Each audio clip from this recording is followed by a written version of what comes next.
Um, this other individual,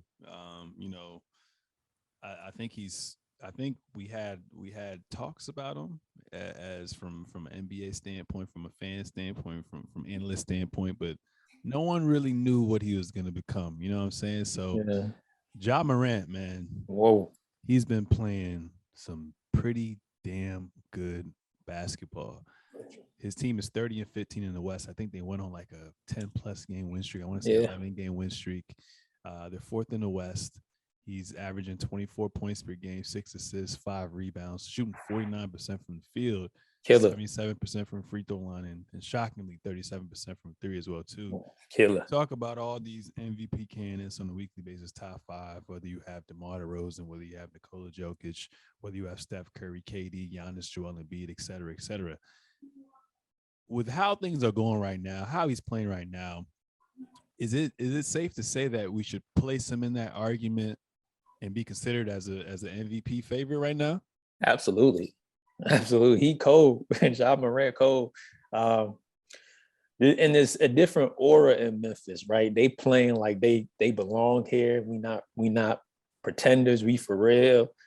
Ja Morant, looking at that kid who was wearing the Warriors jersey, like, take that off, bro. This Memphis City. Like, that's the type of energy they bring it. And I think he's the leader of a team that's emerging.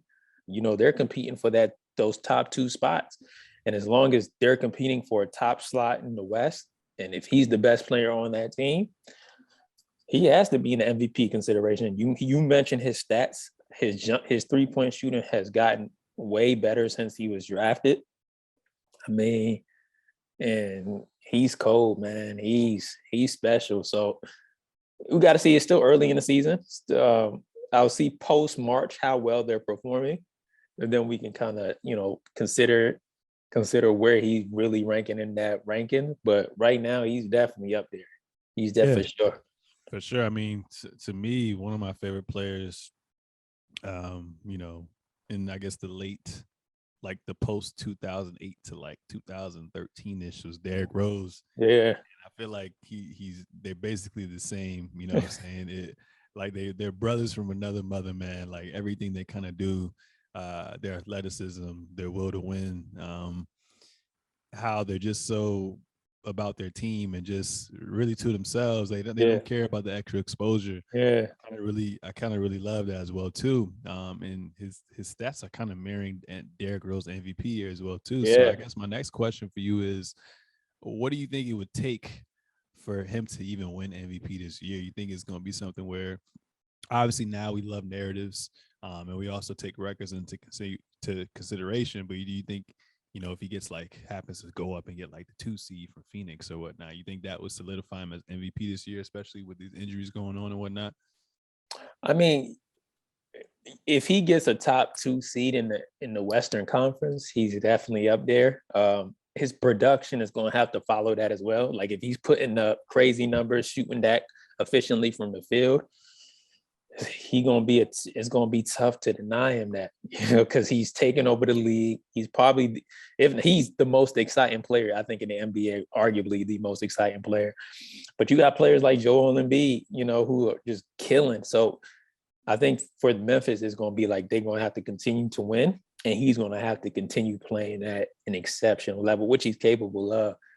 They're going to have to really be on that. And if he gets that 1 or 2 seed, man, we in for a show. We in for that MVP conversation talk.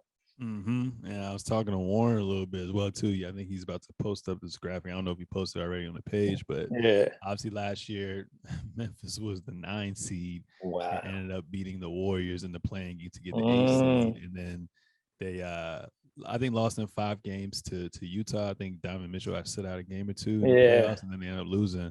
But he posted the graphic. He was like, "Yo, if with how the teams are currently constructed now, with the level of confidence and the way the players are being coached in Memphis, if Memphis had a rematch with Utah in a 7 game series, who would even win that? Who you got?"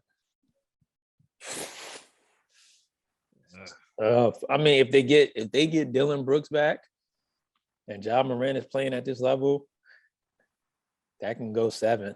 That can go 7. I think it's going to be hard for Rudy Gobert to dominate that game because they'll just put him in pick and roll situations. And Ja Morant can hit that mid range and hit that 3-point and get to the basket. And Memphis has shooters now. So, and they're well coached. I think Memphis would beat them in 6. I really do believe that. I think that's where they at, especially if they get Dylan Brooks back. If they get a 6'7" wing defender like him who can guard Donovan Mitchell, and Desmond Bane can guard Donovan Mitchell, beat him up a little bit, and then Ja Morant can just switch on Rudy Gobert. That's food. I think they'll beat them in 6 if that happens. I definitely would love to see that. I guess just because of how much I believe in Donovan Mitchell and the system that they have there, I'll give him a slight nod in 7. But I mean, it could go either way too. Yeah. So I'll actually love to see that. Obviously, there would have to be some fall offs and some rise ups in the standings, but that would be a dope playoff match. It'll be a dog fight for sure. Dog fight, yeah.